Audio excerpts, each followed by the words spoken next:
اپنے والدین کے ساتھ احسان کرو۔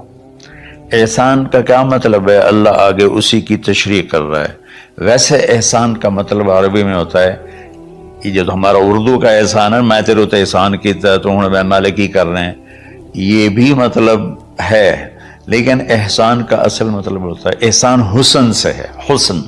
حسن سے الف، دو الف ملے اور احسان بن گیا۔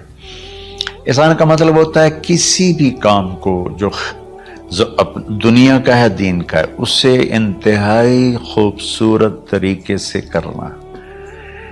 جیسے کسی دلہن کا میک اپ ہوتا ہے نا، تو 5-6 گھنٹے 4 گھنٹے کے بعد وہ کہتی ہے، جو ہوتی ہے اس کا میک اپ کرنے والی، کہ جی بس یہ مکمل ہو گیا ہے اور اب اس سے آگے نہیں ہے۔ تو آخری اچھائی کی آخری انتہا پر پہنچ کے کام کرنے کو احسان کہتے ہیں۔